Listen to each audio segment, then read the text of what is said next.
I think we are recording the session, so we will put it available after in the YouTube or in some channel.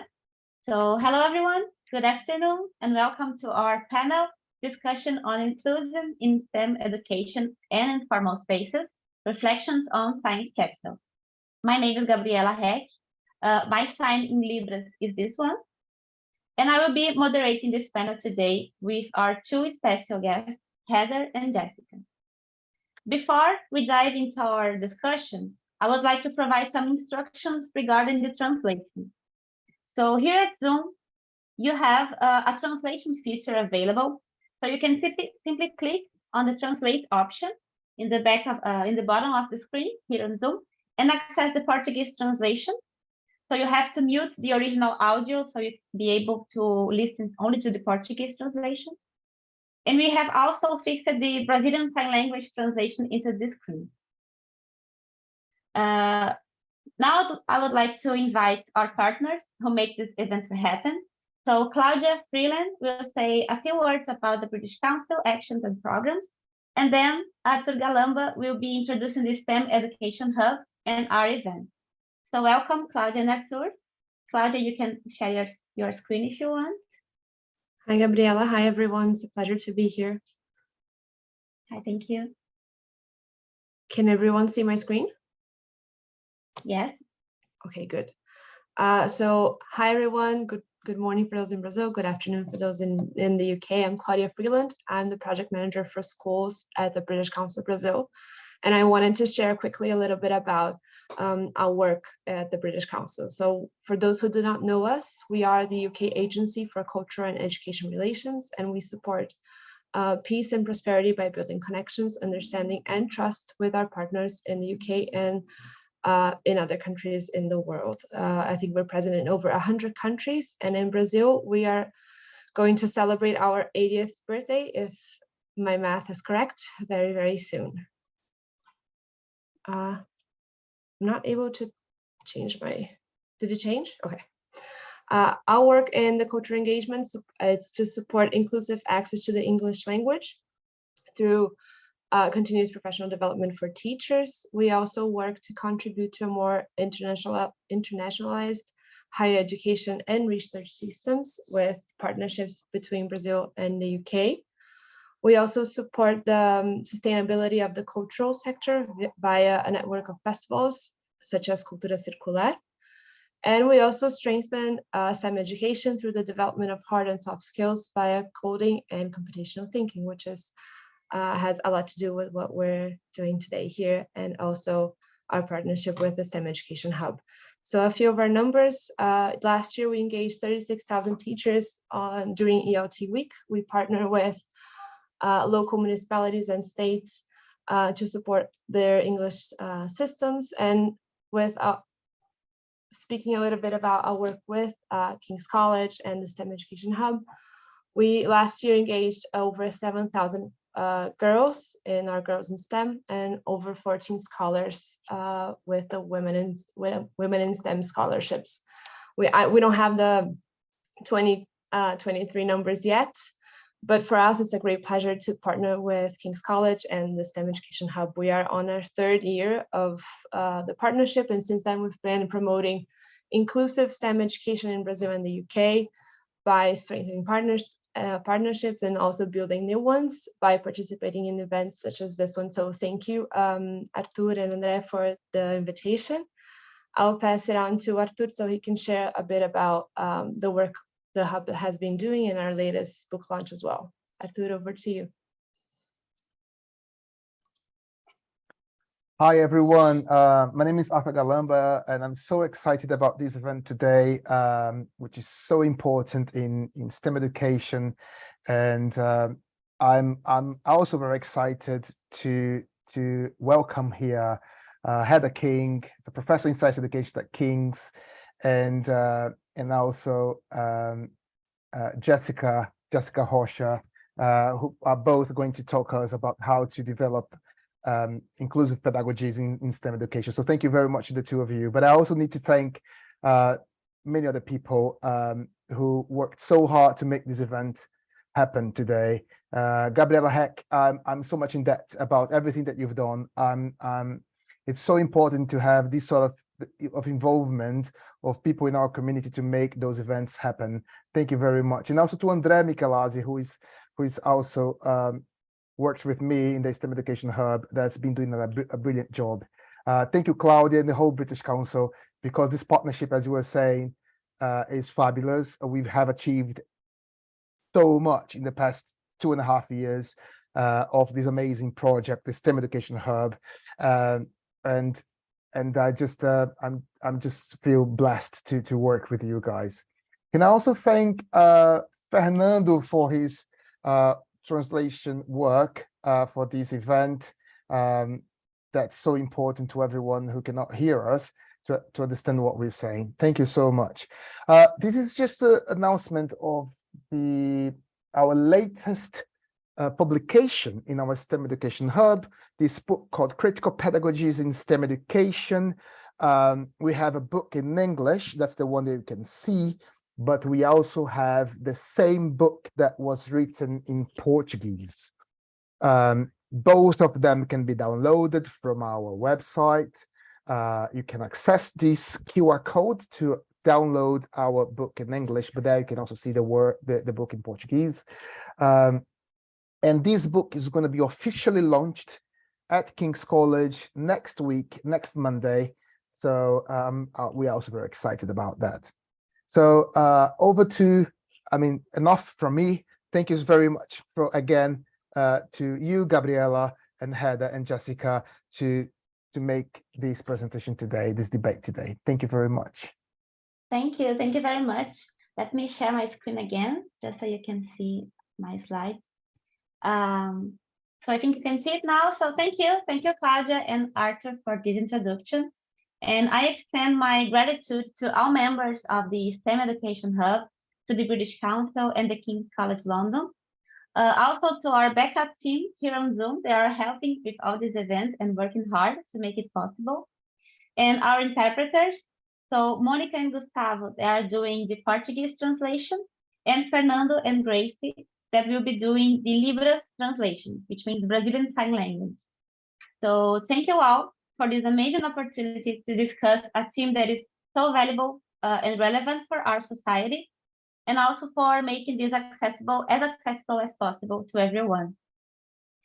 This theme of the session is especially relevant for me because I am doing a PhD research on education, where I discuss the potential of informal spaces, and particularly the science museums, to provide accessible experiences and welcome and engage visitors with disabilities with science, helping them to build and acquire their science capital.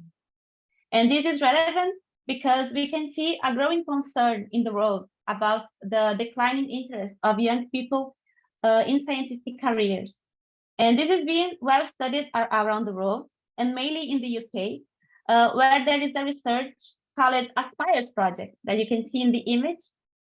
This project started at King's College London, and since the beginning of the last decade, it's looking closely to the inequalities and underrepresentation in science, and it has identified several key dimensions that influences science aspirations, such as scientific literacy, science-related practice in attitudes, consumption of media related to science, participation in out-of-school activities, knowing people in science-related jobs, and also talking with others about science, and many others.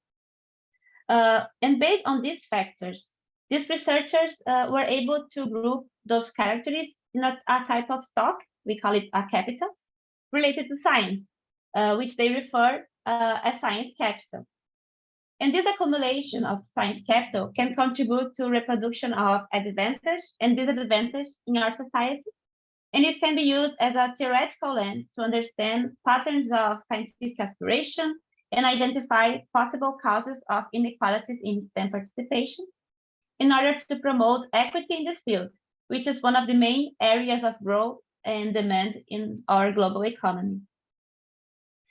But even with all of this, we can still identify some groups are still underrepresented in science. such people with disabilities, who not only lack the representation in STEM, but also confront physical, attitudinal, methodological, and many other barriers that prevent them for identifying science as something for me. And to address this issue, today we will discuss with experts in STEM education, and also with equitable engagement and informal STEM learning. That is our guests, Heather King and Jessica Norberto-Rocha. And our panelists will explore the potential and obstacles of inclusivity for people with disabilities across this field, and we'll discuss the challenges in building and enhancing their science capital. So our first special guest is Heather King, a professor at King's College London, whose research examines the ways in which educators foster learn engagement with science across many contexts, including schools, museums, the natural environment, and informal spaces such as maker spaces. And Heather participated in some of the Aspires related projects, such as Enterprising Science, Primary Science Capital, and she is co-author in some high-impact papers and reports, like those in the screen, for example, Teachers' Understanding and Operationalization of Science Capital, the work Learning in Informal Context, Building Science Capital in the Classroom, the Science Capital Teaching Approach, and the Primary Science Capital Teaching Approach. So Heather will discuss with us about applying the lens of Science Capital to reflect on inclusive education in informal settings, and other important things about science engagement. So thank you very much, Heather, for attending today, and welcome to the stage. We have so much to learn from you, and the floor is yours. Thank you, Gabriela. So first of all, I will share my screen. Hold on one second. Yes, fine.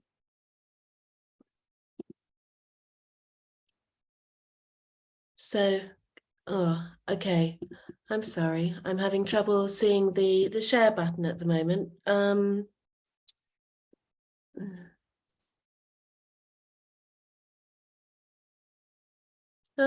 Help. Could someone... Want to send to me, Heather, I can share with you or with Gabriela. I have the sorry. slide, so I can open it. It's popped up now. It's okay. Here we go. Okay. So sorry. It just took a while. No problem.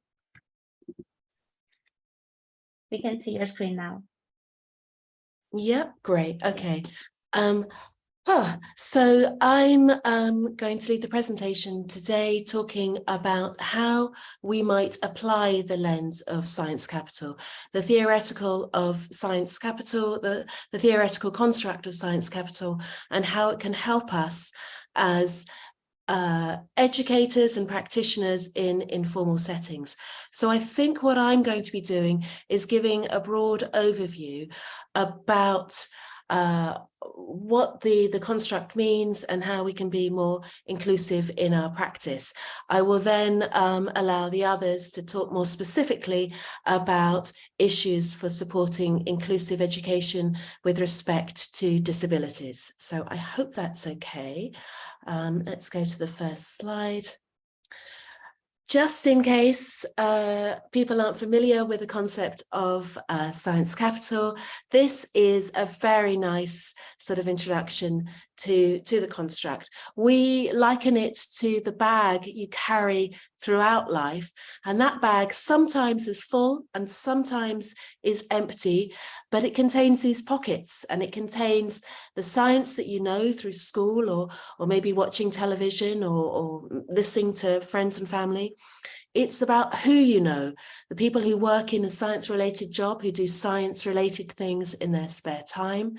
It's about how you think, whether you are positively disposed towards science, whether you think it's a good thing or a bad thing, and what you do, the science-related activities, whether you engage in coding in your spare time or tinkering or making or going on nature walks. And as was said at the beginning there, this idea of science capital came out of a series of research studies whereby we recognized that these characteristics were, if there were lots of kind of high scoring on a survey about the science you know, who you know, how you think and what you do, you are more likely to aspire to a studying science or a job in science post 16. So that clumping together all these elements, we refer to that as someone's science capital. Now, sometimes you can have lots of science capital and sometimes not much science capital, but they are very important in helping us understand whether we're going to go forward to have a science-related future. Now, I would say that there are two broad values of science capital in guiding informal practice. One, something that can be built, and two, as a tool to understand participation. Now, I think primarily most people think about science capital as something that we need to acquire or gain or build. And so let's try and think about that idea a little bit more first. So let's imagine that a candle represents an individual. And so that candle is tall and thick, and it symbolizes all the science-related resources and dispositions that an individual may have. So it's nice and fat, nice and thick, and it's a very, very solid looking candle. So one might imagine that candle, they have lots of science capital, they have lots of experiences, they know lots of stuff, their families talk about science, they have had experiences in museums or nature walks in the past.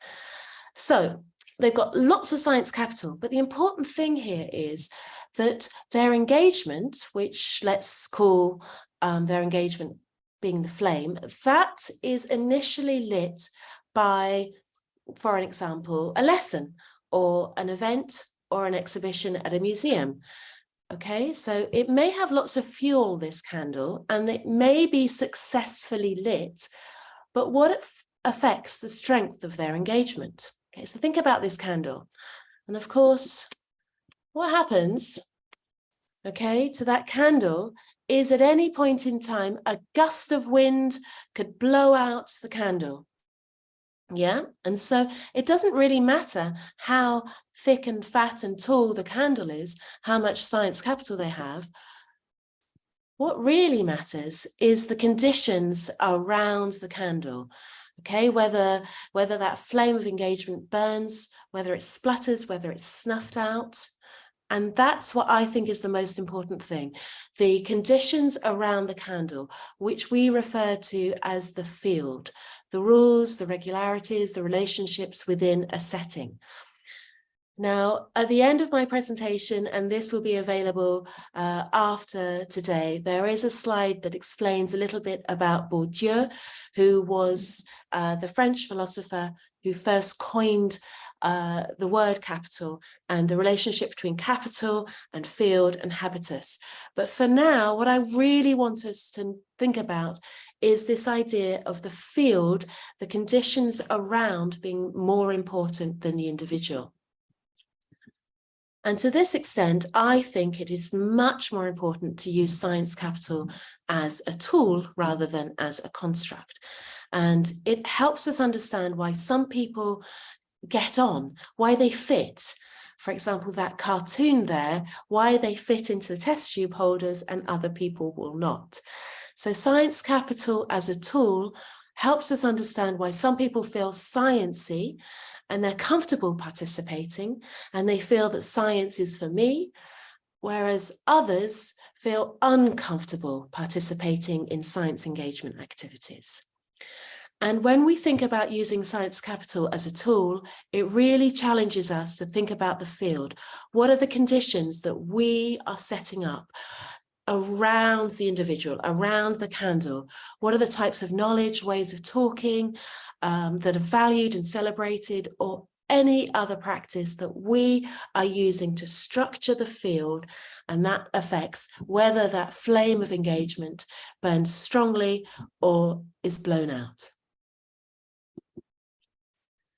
Now, we from many years going back to 2012, we've been engaged in a series of research programs.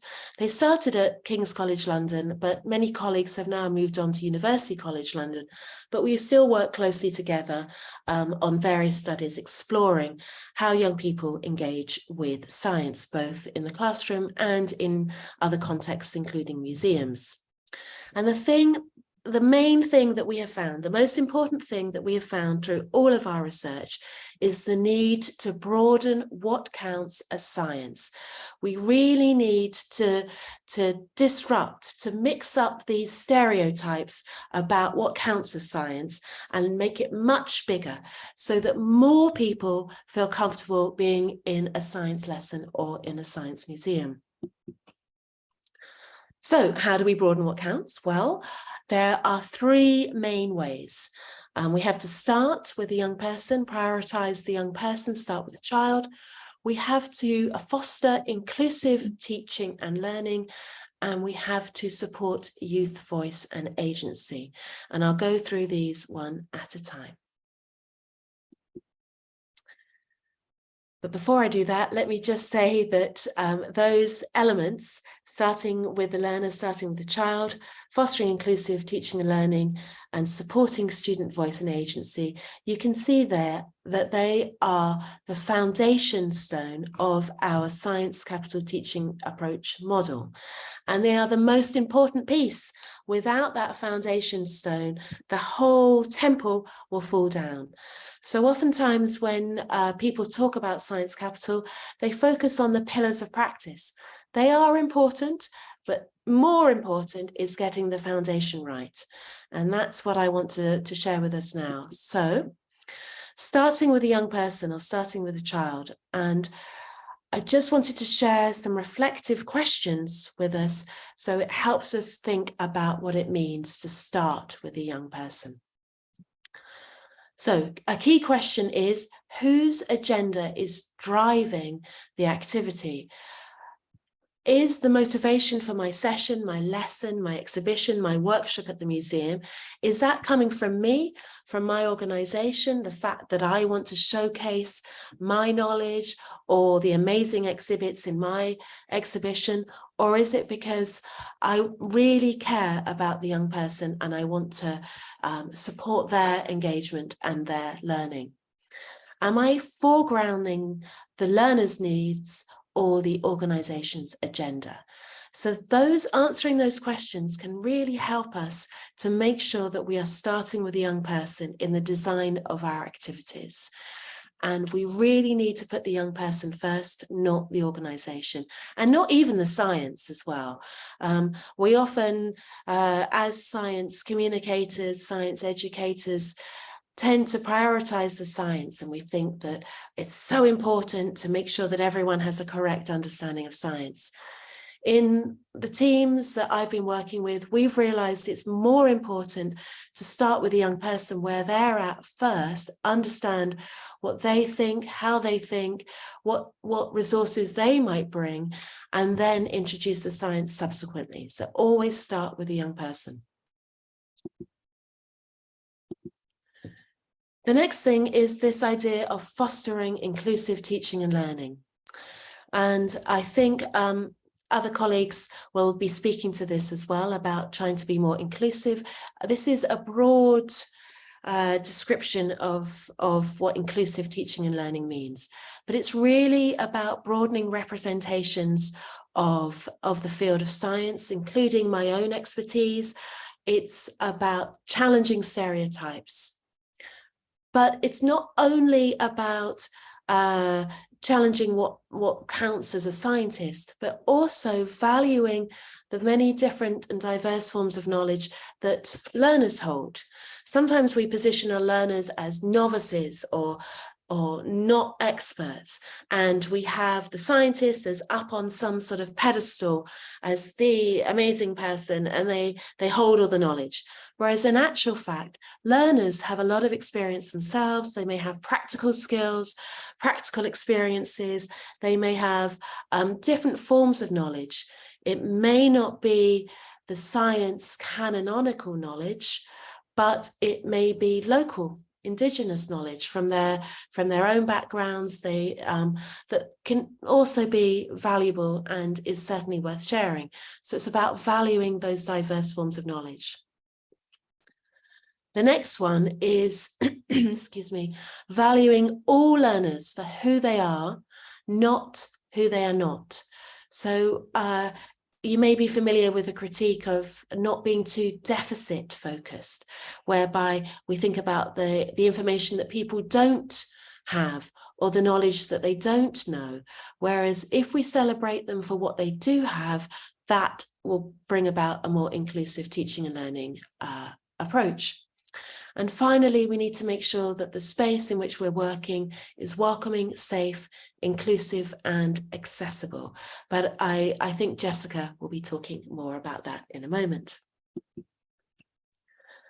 The next one is to really try and support youth voice and agency. So again, this is where we position the youth not as recipients of knowledge, but as contributors, so that they really do get to have a say in the things that matter to them, and that they themselves can make a difference.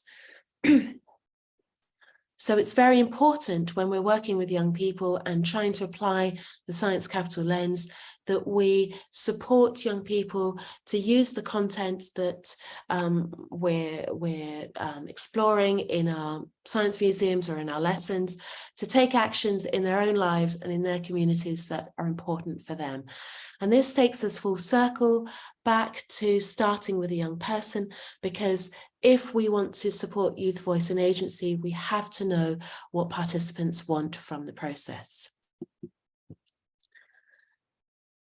What I think is quite useful is to really try and think about whether we are doing something to people, we are doing something for people, or we are doing it with people.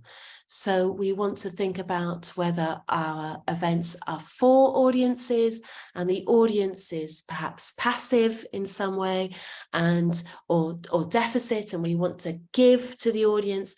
We want to ensure that the audience develops new interest in science. That's very much us giving to the audience.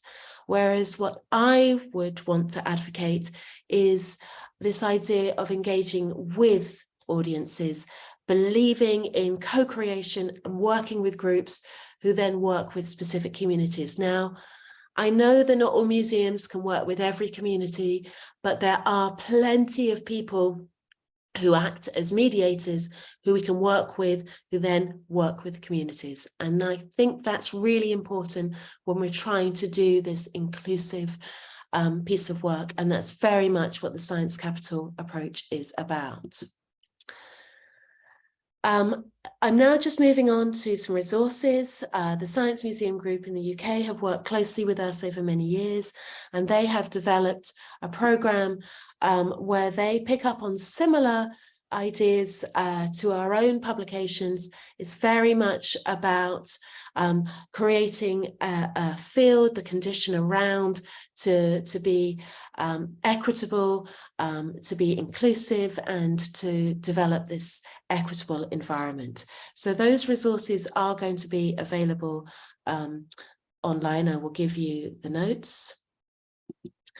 And I also wanted to share with you some of these ideas, the teaching approaches that we've developed, but also the equity compass. This takes us on a little bit more from the Science Capital teaching approach, which are these two, and takes us on to this idea. Now, the equity compass has been developed by my colleague Louise Archer and Spela Godech and others as part of the YesSTEM project, but it's something that we've been increasingly using in our work with the informal sector to really think about ways of challenging informal educators to embed equity, to extend equity, and to work with communities in order to challenge the status quo and to create a more inclusive kind of teaching and learning environment.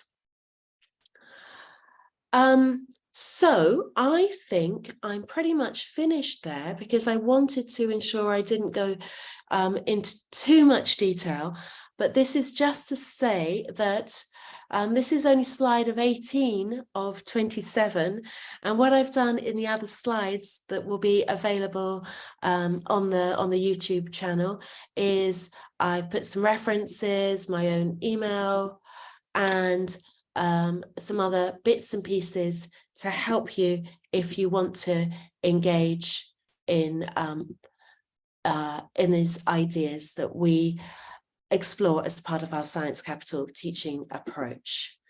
So I think that's it for now. And I will stop in good time, I think, Gabriela, and hand over to the next person.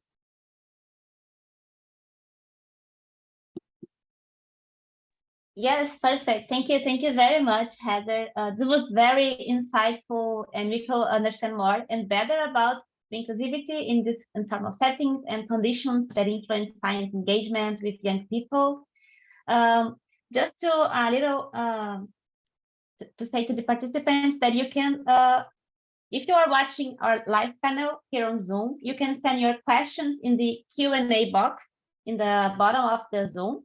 And you can also put the interpretation on Portuguese by clicking on this little globe, also in the bottom of Zoom. You can choose to Portuguese translation, and also you can mute the original audio, so you can not hear what we are speaking in English, only in Portuguese. But put your questions in the Q&A box, and we will answer it in the end of our session. Sorry, my slides go back to the beginning. Okay. Okay, so now I will invite our second special guest, who is Jessica Norberto-Rocha. Jessica is a researcher and science communicator at the CCH Foundation, which means the Foundation of Science Centers and Higher Distance Education of the state of Rio de Janeiro in Brazil. And Jessica studied at King's College London for a period when doing her undergraduation in Letras. And she has been developing researches on inclusion in science museums and centers, being the coordinator of the research group Accessible Museums and Science Centers, which I am proudly part since 2020. And some of her works around accessibility and inclusion in science are related to virtual exhibitions, social museology and cultural accessibility, accessibility indicators in museums, and many, many others. In 2021, we developed a glossary with Brazilian museum signs in sign language, which was unprecedented. And last year, we promoted the Encounters for Diversity on Science and Culture event, where we discussed with many experts from Brazil and around the world about the challenges and the possibilities to make science and culture more diverse and equitable. During her brilliant academic trajectory, Jessica published some important works around inclusion, such as the books Guide to Accessible Museums and Science Centers in Latin America and the Caribbean, Accessibility in Museums and Science Centers, Experiences, Studies, and Challenges, and some of the papers like Investigating Accessibility in Latin American Science Museums and Centers, Accessibility in Planetariums and Astronomical Observatories, and many, many others. So Jessica, thank you very much for attending today, and welcome to the stage. The floor is yours. Thank you, everyone. Thank you. I'm going just to start sharing my screen. So I think it's getting to be easier for me and for everyone. Please let me know if you can see my screen now. Yes, you can see. All right. Can you see my presentation in full screen? Yes. All right, great. So for those that are not seeing me, Gabriela already presented myself. My name is Jessica. I'm a white woman with brown eyes and hair. I'm wearing black glasses and black t-shirts today and red and lipsticks. And my sign in Brazilian Sign Language is this one. So first of all, I would like to thank you everyone for having us here, having me here, for the invitation, especially Gabriela and the British Council team. It's a pleasure for me to be here sharing this space again. As Gabriela mentioned, I studied at King's College London in 2008, between 2008 and 2009. So 15 years ago, I was at the Department of Portuguese and Brazilian Studies under the supervision of the Professor David Trees. And over there, I had many opportunities to learn more about science museums and the museums in the UK. Especially, I'm going to show you the next slide, just break the ice, the picture of it. But especially, I did an internship in the Natural History Museum and also worked in Madame Tussauds. So it was a very good experience that, like, it was a step forward in my career. I also had the pleasure to meet Professor Heather King in Denmark in the ICON branch for science museums in 2008. We were sharing the same round table. So I feel somehow we are meeting old partners here. So I work as a science communicator in CCSG Foundation, which it's from the government of the state of Rio de Janeiro. I'm also a young scientist from the State Foundation of Science, and I am CNPq, which is the Council for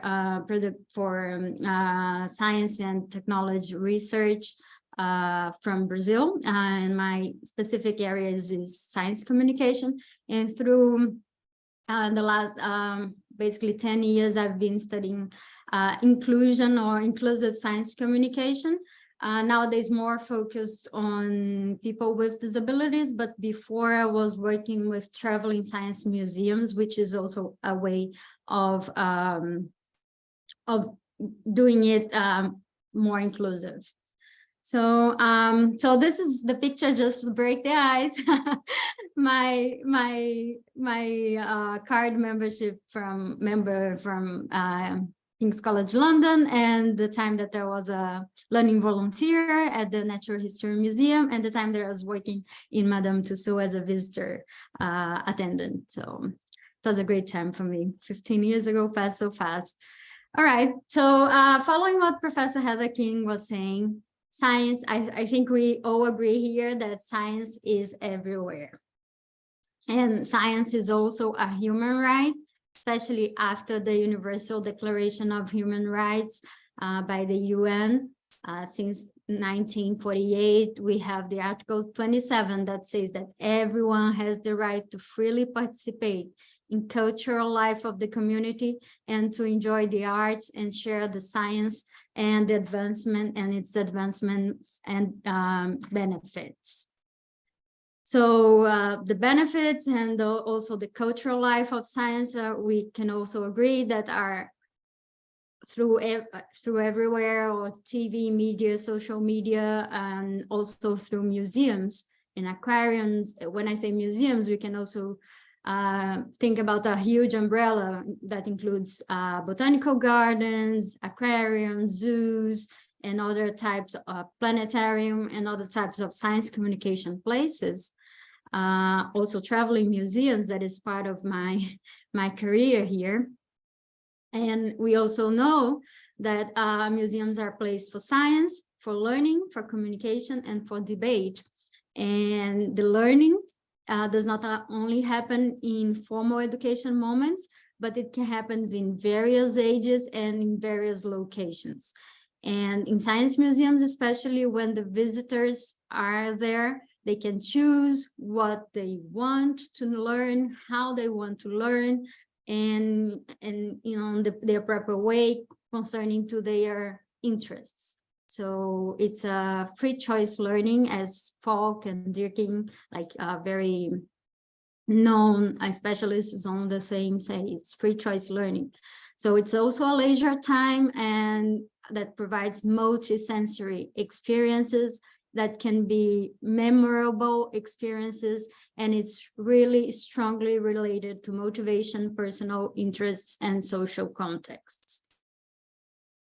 But now, since ever, but especially now, we have a challenge that a lot of museums are already acknowledging it, but a few only in theory, and we still need more practices. So after the ICON, that is the International Council of Museum meeting in 2022, last year in August, they approved a new definition of museum, which is a non-profit institution permanent in the service of society. And it's a long definition, but what I want to highlight here is that it's open to the public, accessible, inclusive, and museums foster diversity and sustainability. So this open to public, accessible, and inclusive were words that were included in the definition, and that they are now challenged for the museums.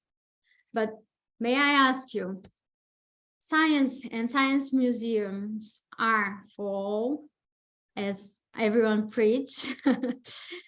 When you think about the diversity of audience, the human diversity, the diversity of societies, the diversity of audiences like children, youth, elderly, people with disabilities, families, schools, homeless people, specialists, and the intersectionality, we can think how difficult or how challenging is this science for all. So when we think about inclusion in museums, we can think about Sahafi, which is who is a professor in the University of São Paulo in Brazil, and she says that the museum must be available to all individuals, perceptible by all forms of communication, and have a clear use in order to allow users autonomy. So even the exhibitions, living space, information services, training program, and all other basic and special services that the museums provide need to be inclusive. And also we have another professor from the Federal University of Rio, and Professor Regina Cohen, and she also says that the full accessibility in museums means considering more than accessibility in its physical aspect. It strives to the adoption of emotional, affective, and intellectual aspects to develop empathy and affection between the users and the place. Without emotion, without being welcome and feeling part of that environment, accessibility is not a full accessibility. So we can think about that. But however, that's all in theory. We have many barriers that prevent people to join or to be part of museums in general, and also science communication and science education. These barriers can be geographical barriers, social barriers, but they can also be barriers for people with disabilities. And that's what I am focusing now on our research. And I'm going to focus in this in the last part of our conversation here. So we are thinking here about inclusion in science learning and science communication through the lenses of people with disabilities. So we developed it in our research group indicators for accessibility in science museums that can help people to identify main aspects for accessibility. So it's basically physical accessibility, attitudinal accessibility, and communicational accessibility. So when we talk about physical accessibility, we are talking about architectural accessibility. We are talking about physical access, accommodation, use of space, design and use of objects, and the facilities. So how these people with different disabilities will be part of and enjoy the exhibits and the experience that the exhibits provide. Also, how they're going to run the museum with autonomy and in a safe way. The museum needs to be safe for everyone, and the museum needs to accommodate different types of body. So that's all we need to think when we are thinking about physical accessibility. And also provides learning and means of engagement for the knowledge, and not only to the pieces and materials that are there, but also access to the knowledge and to the experience through different means. So especially through the design and use of the objects. So these are some pictures that I'm bringing here for you that shows different strategies that museums throughout the world, Brazil, I showed Brazil, I showed the Museum of Science, where I did a Fulbright scholarship 2 years ago. So they're always providing ways of doing physical accessibility. When we go to attitudinal accessibility, it means inclusive practices, welcoming and engaging visitors with disabilities. And also we are talking about institutional policy and mission. So we have many ways of interacting and preparing our staff to engage with people with disabilities. So here we have a video of one of the educators welcoming visitors with that use sign language. So she's with an interpreter by her side. But also we need to think not only to the visitors, but we need to think about including and training and our staff to be welcoming and to be more open to inclusive practices. And that's a big challenge, because many of the professionals who work in museums are not yet prepared to diverse audiences. So training and supporting our staff, not only the ones that work direct with publics, but also the ones that are behind the scenes, need to be trained and learn more about disabilities and how we can engage those visitors. Also, we want to have staff in positions of staff with disabilities in position of protagonism. So it's important to think about how we are going to hire people with disabilities to be part of our community in the museum. And this is part of what we call institutional policy or institutional mission.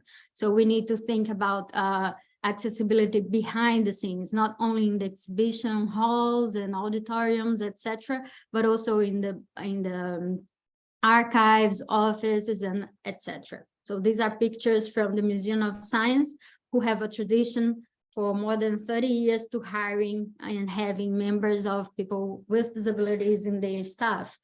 So one of the directors of the museum, Professor Christine Hayes, she was my supervisor there. She says that the museum and the institutions need to go through an organizational learning. There is not only the learning on the hands of specific people or a specific group of people. The museum itself needs to go through our entire organization learning. So the learning that is accumulated through the time about accessibility and the museum and the relation with the public stays like in the memory of the organization and will persist beyond that group of people.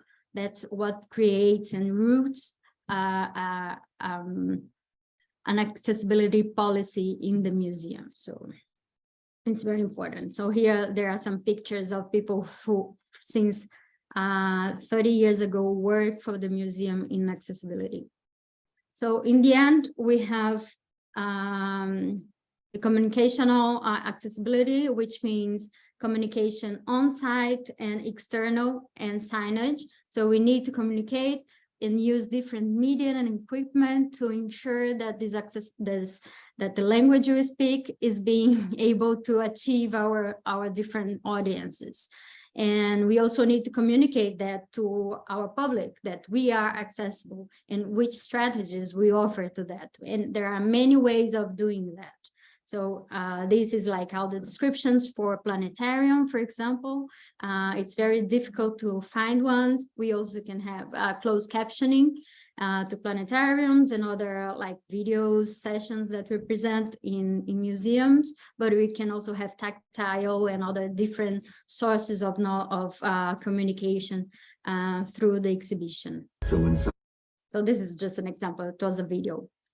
So just to sum up, a few years ago, before pandemic, we did a huge research on science museums from Latin America. We asked the directors of these museums to answer a huge questionnaire, and it was auto-declared, meaning that they said we didn't went there and we didn't go there and ask them, but they declared what they have for accessibility and which stage they were. And what we found out about these 110 museums is that they are concerned about it in theory, but they are very much focused in physical accessibility. When it comes to communication and attitudinal accessibility, we only found a few actions. And this, this inclusion of culture in the museum is not yet incorporated in the museum memory. And there is a lack of continuous strategies to hiring and training and supporting staff to effectively engage people with disabilities. This is published in a paper that I'm leaving here. The QR code is in English. You can access freely in the Enazov Academy of Brazilian Science. So what we are doing now, after having this broad map, we are focusing local context and stories. We are trying to understand what, why, and how accessibility and inclusion are or not happening in local museums. So we are going through qualitative studies, mainly through interview and recorded visits by people with disabilities, and focusing on the visitor's experience. That's the most important for us, because we need to learn from the people with disabilities what are their needs, what are their interests, and if they feel or not included in this process. So here's an example of one of our research. We were published in the Frontiers Special Education. This is Mariana Fernandes' master thesis. She was my student. And here on the top, you can see her picture, and in the bottom, you can see one of 3 of the 6 participants of this research that we have. We went through 2 science museums in Rio de Janeiro, and we recorded the video, and then we interviewed them and found out that these people express desire and interest to engage in science in many ways. So one of the visitors says, yes, people with disabilities, blind people, can participate in whatever they want. They can do research, they can study science, they can visit museum, they can do whatever they want, and we want to be part of science. And also they said, like, highlighted different strategies that the museums had for including them in science. For example, tactile exhibition, that was a very famous one, that there's a big globe that they could touch and explore and make, and they could I missed the word. They can infer what was it, and then started a discussion about what that globe means. But also they highlighted inclusive practices as welcoming from the mediators or the explainers. Oh, I have 1 minute more to finish. And but also they highlighted how access to education and to opportunities to live and experience science and culture is difficult. So this is one of our challenges. Another challenge is the online accessibility. So they exist, but it's still slow. Sometimes, like lives talking about science during pandemic times, we had many lives with like more than 1 million visitors or visualizations, and no accessibility strategy at all. So we need to think about it. and also lack of representativeness. So we didn't have, as we have in science, we don't have enough people with disabilities in these places of light. So we need more representativeness. One of our students, who is also part of our research group, Letícia Marinho, she developed the accessibility indicators for online exhibitions, and she's analyzing 2 exhibitions, online exhibitions, one about Aedes, which is the vector of one of the most 3 of the most dangerous tropical diseases in Brazil and tropical countries, and Zika, another exhibition. And she published already these indicators that highlights the most important points about accessibility in online exhibitions.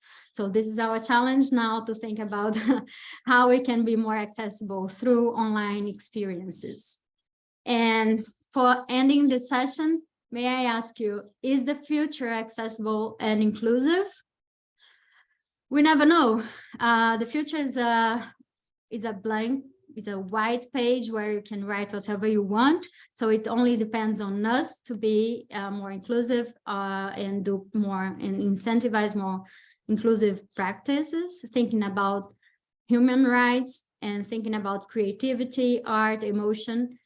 Maybe we can have a more inclusion or inclusive society into STEM. And this is our research group. Of course, I'm not doing this all by myself. We have a lot of people that are contributing and participating in this process. Please feel free to access our webpage and our social media. There we have access free to download all our texts and like see our videos, watch our videos. They are all online and most of them have accessibility strategies. And thank you very much. Thank you for the invitation and for your time. It's always a pleasure to be here with you. And thank you, Gabriela, for everything. Thank you. We should thank you and thank Heather for both amazing presentations. For me, it was very inspirational. I think I can see a lot of things that converge to the same thing. So both presentations have components in common and complements each other's in good ways. As I said in the beginning, I am a PhD student in education, and my research relates both topics of this panel, so inclusion in museums and people with disabilities, and how we can help them to feel more welcome in the scientific field, and how we can increase or help them to build their science capital. Or what I try to mean is how make them more aware of scientific opportunities, and how can they feel more inclusive, literally, in the science. And I use science museums as a tool to understand how they can use these places that have a lot of visual resources, interactive resources, and is a different place from the formal space, like the classroom.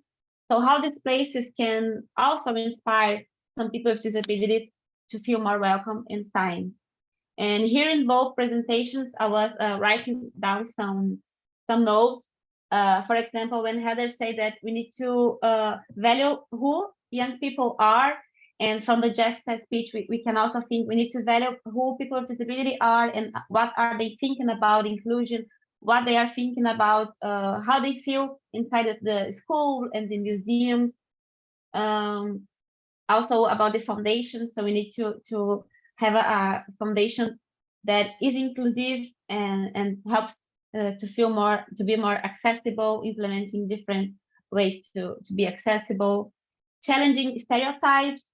So, for example, we have the image of a scientist who is usually a white guy, rich, and it's a man.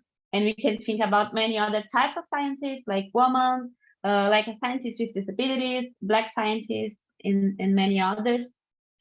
And I have now we have a lot of time actually, 30 minutes to discuss about both presentations.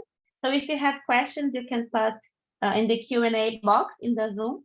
But I will start directing some questions to Heather specifically. Then I will pass to Jessica, and we can discuss freely about whatever we want. But I write down a small text here to help me to to make the question. So as Heather said in her presentation, the conditions around young people shapes its engagement with science. But when we look specifically to people with disabilities, we can see a lack of resources and accessibility to engage with science, as Jessica said. And when we put the science capital lenses to look to those inequalities, we can see that it starts in the society and extends to the families, to the school, and to other settings. So Heather, do you think that the informal settings can allow those students with disabilities to engage with science in different ways and consequently feel more welcome in science and enhance their science capital? Yes, as Jessica said, it depends on the organization to take responsibility and to think through ways in which that might happen. Now, we know that it's not going to happen overnight, and there are going to be many challenges.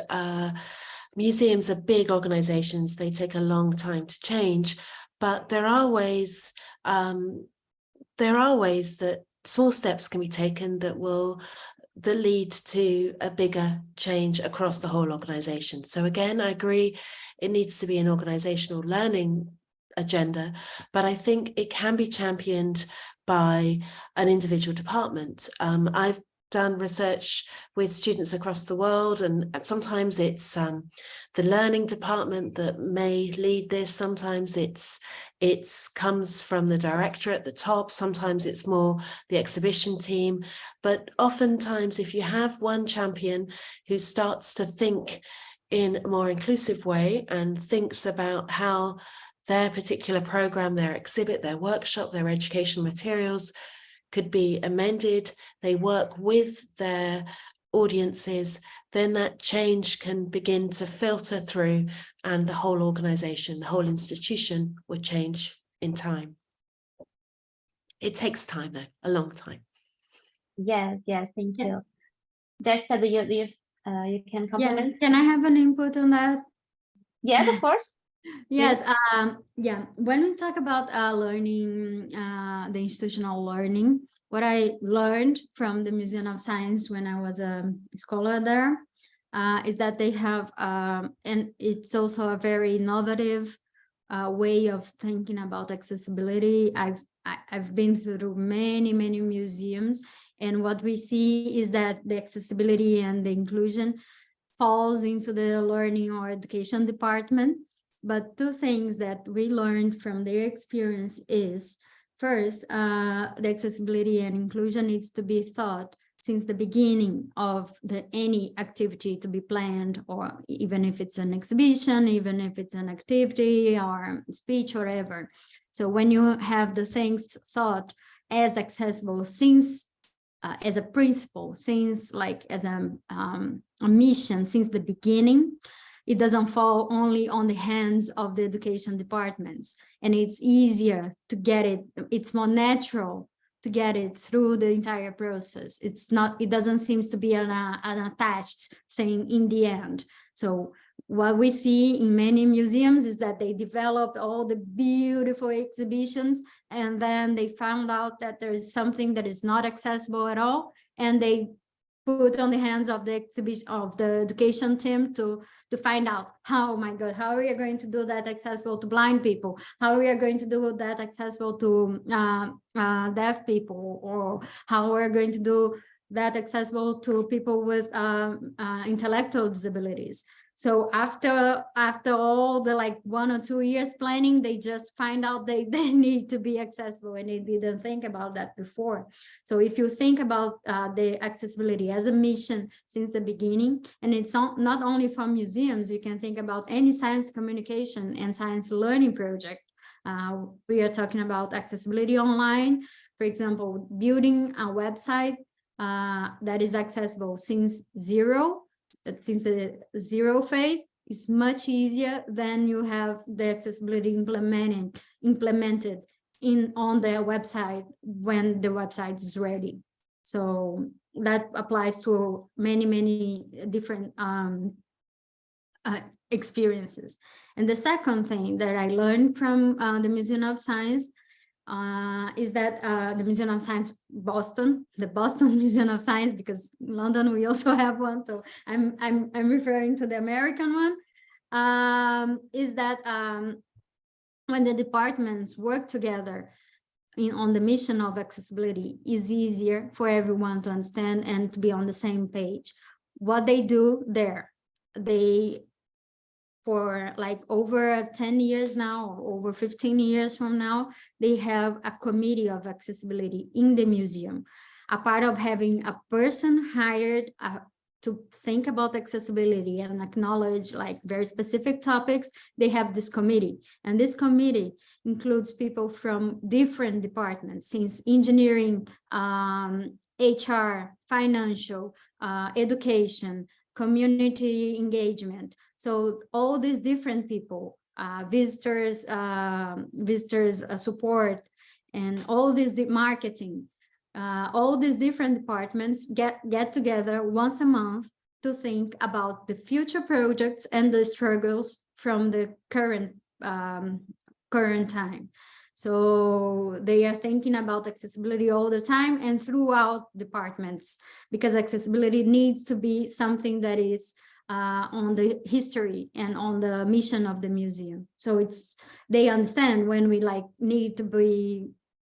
need budget for it, the financial department already knows why we need budget for it, why we need money to do that. The visitors department already know who is going to come, and etc. The hiring department already know why it's important to have people with disability as staff of the museum. So this got ingrained in the memory of the museum and in part of the organizational learning or organizational change. Yes, amazing. There are good reflections on this topic. And now I want to read some questions in our Q&A box. So the first question is from Mariana Alves. She is from Cartas Consciência, which is a project from Portugal that is amazing, and we write some letters to young people in different countries that speak Portuguese. So you can be part of Cartas Consciência if you want. So you can check on Google this project. And she asked, if in your studies, do you have specific questions or indicators that measure how sciencey someone feels, or their sense of belonging identity in science?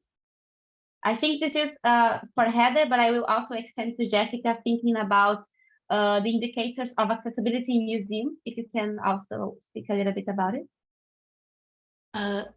So yes, not one particular indicator for sciencey, because the English word sciencey is tricky to translate, I understand. And it also is such a relative term. It depends how you yourself want to interpret the word sciencey. In our survey instruments that we use for both the Aspires project and Enterprising Science and the Primary Science Capital project, we have a series of questions which together sort of mean what sciencey is. So they are things like, I think it's useful to know about science in my daily life. I read books or magazines or watch social media about science. I go to an after-school club or a lunchtime club about science. For a while, we did experiment with a series of questions in our interviews where we would ask students whether their friends perceived them as sciencey or not, because we found that was a useful indicator, a measure. It wasn't particularly rigorous, but it gave us a sense of how children were being perceived and how their friends were perceiving them. And then we'd say things like, who is the most sciencey kid in your class? And that would help us to understand the dynamics in the classroom.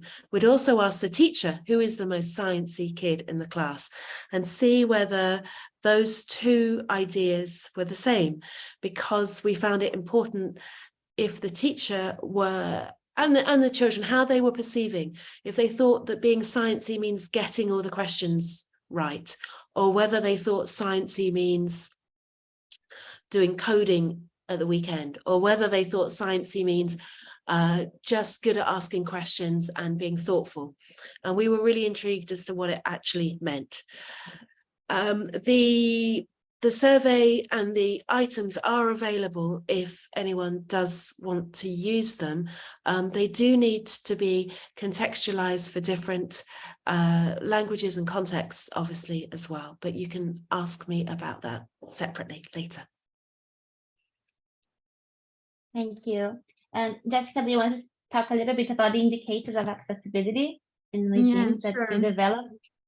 Yeah, as just Professor Heather King said, also our indicators of accessibility in science museums needs to be contextualized to institutions and to countries and etc.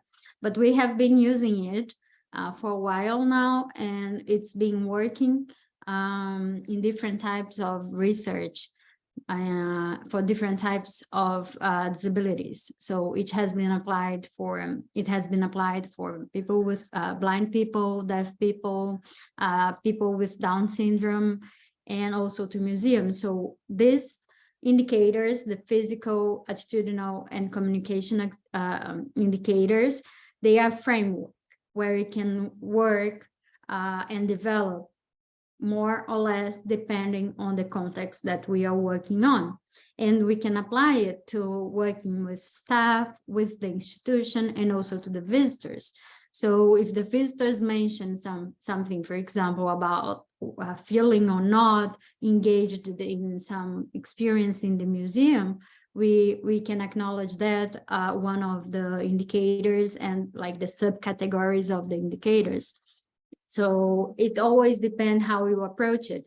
That the indicators are a framework, like a guideline for you to follow. But of course, you can develop from it according to your context. What we are doing now also is like developing it according to each specific thing we are researching. For example, Tati, which was another student and part of our research group, she did the master's in Down syndrome people in the Museum of Tomorrow from Rio de Janeiro. And what she did was developing better the indicators, like doing it more specific to the specifications of the Down syndrome people. And what we have seen is that the attitudinal and the communication indicators are more important. Also, the Leticia research about accessibility online, she developed the online exhibitions based on this framework. We adapted to the online thing because we don't have anymore a physical space, but we have an online space where people can navigate through. And we also have different means of being accessible or not, or barriers in this accessibility path. So it really depends on the context, but it's like a big umbrella, a big framework, and you can adapt to the means or the aims you want. And you, of course, you're all free to use it and to remodel, co-create it together with us. Yes, I try to adapt both the indicator of accessibility in museums and also the Science Capital Index to my research. So I did part of my PhD in Newcastle in the UK, and I applied some of the indicators and the Science Capital Index with visitors at that museum. And I'm still working on the results, but it's really interesting to see how we can adapt all of this material to our situation, or the conditions that I want to explore. So thank you both for this. Yeah, the indicators, they are like an ideal world. They are our aim. But of course, in some places we are going to have more of one thing and less than on another thing. So it's an ideal world, and then we go and see the reality through these lenses. And also all each specific topic, they are based on theoretical research and practical research. They all based on reference and literature. So it's not out of our heads, they are based on literature. Yes, that's very important. And actually it relates to our two questions in the Q&A. So I will read them and I will try to condensate two of them together because I think it's related. So how can the concept of science capital be effectively employed as a tool to combat and widespread dissemination of science health disinformation and misinformation? And complementing, how can museums and informal learning spaces adopt and effectively combat the problem of misinformation and disinformation that specifically target individuals with disabilities?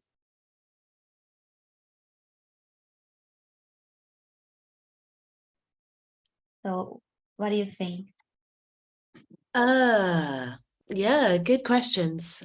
Thank you. Okay, so how can Science Capital be used as a tool?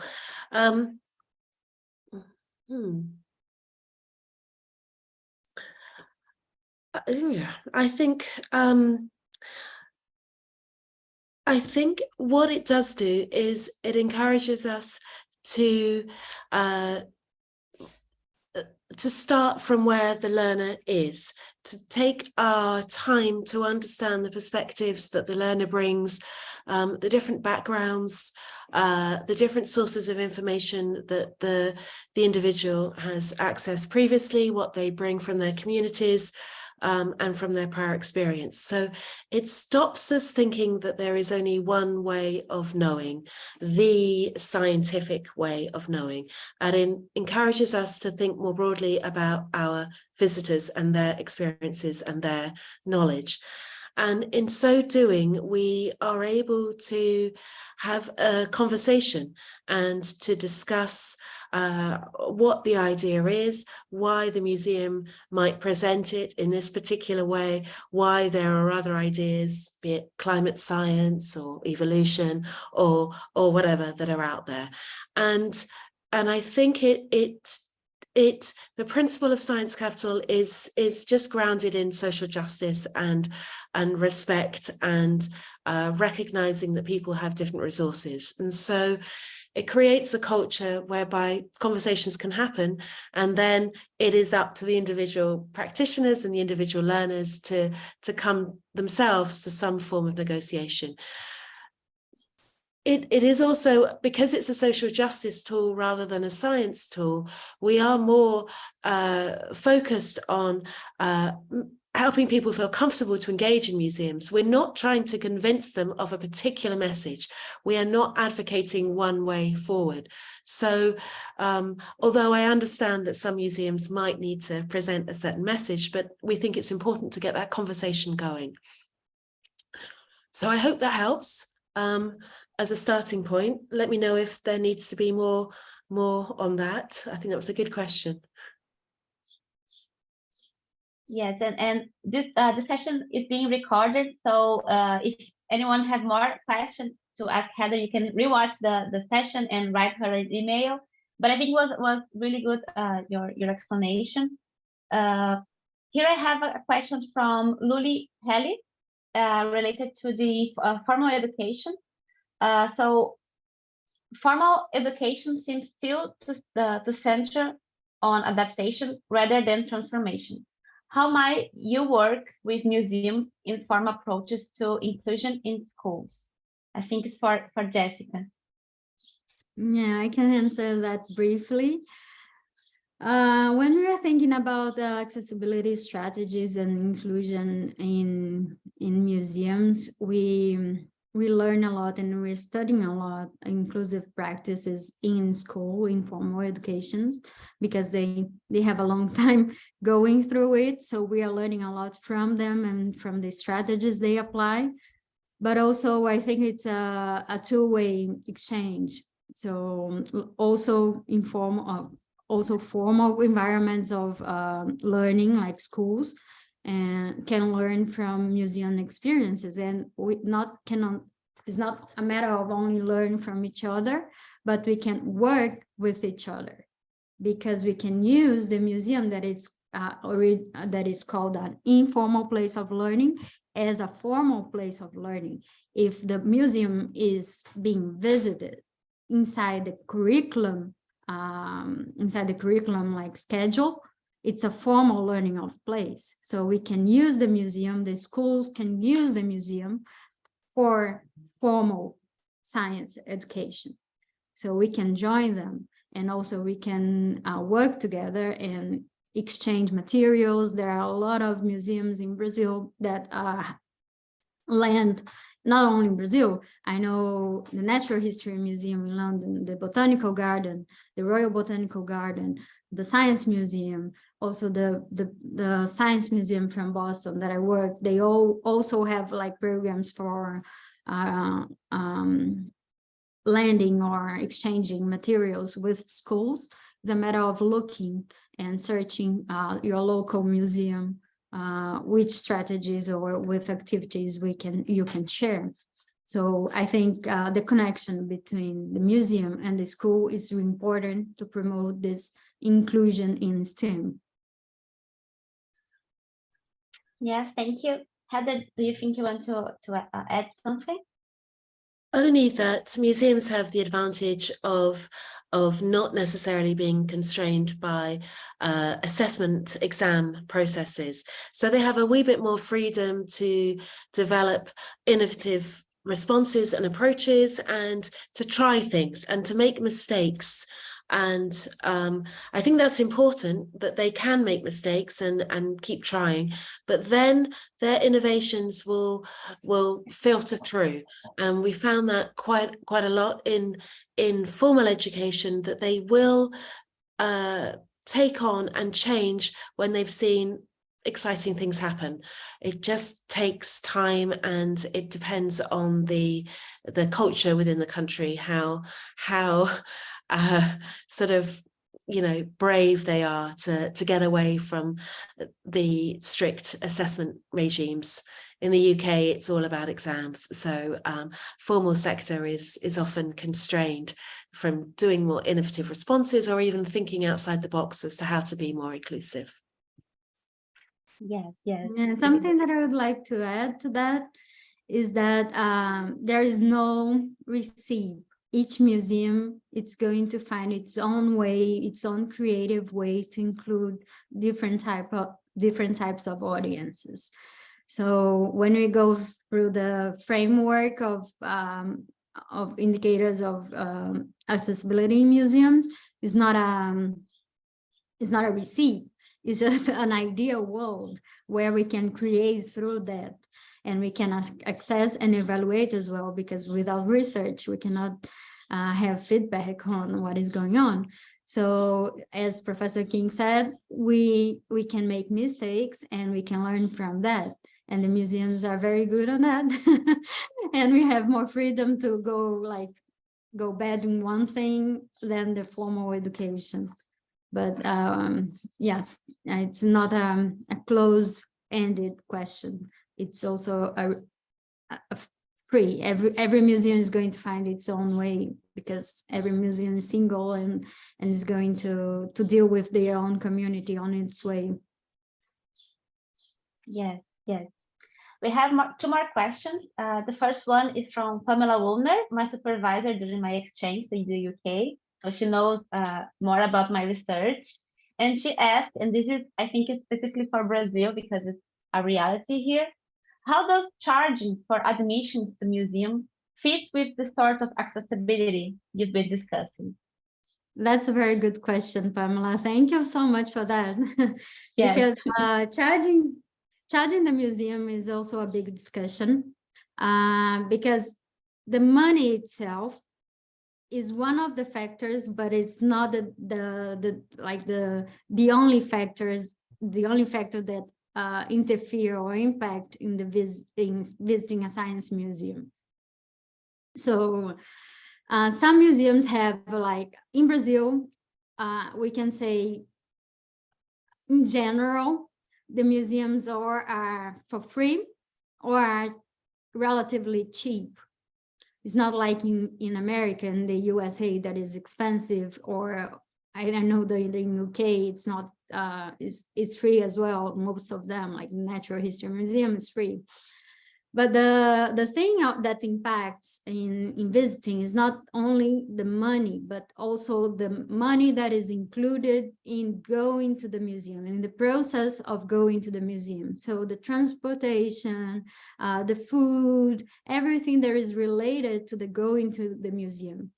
And most part of it is not the money. I remember once when I was a learning volunteer at the Natural History Museum, I was talking to a guy in the tube, and the guy, and I told I worked at the museum, of Natural History Museum, and the guy didn't know that the museum was for free. So I think it's all about information that the museum is free. And also, it's not only money, but it's all about being part of it. If you go to a place and you feel welcome, you feel engaged to the place, it's more, the probability of coming back is higher when you feel part of it. That's why we need to have accessibility strategies, for example, for people with disabilities. Also, informing our audience or the future audience that we are accessible, or that we provide those and that and accessibility strategies or activities. Most of the times, and now coming back to Brazilian realities, we have an observatories of science museums in the city of Rio, and all the museums are for free. And for like more than 10 years now, they have been doing research with publics, and most of the publics don't know the museum is for free.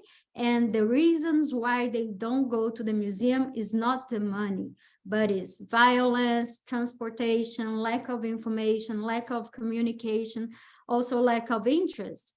Lack of interest is not that much, but I can tell violence and lack of information is the most higher one. So how are we communicating to our publics or to our future publics that we are free and we are open and we have certain activities.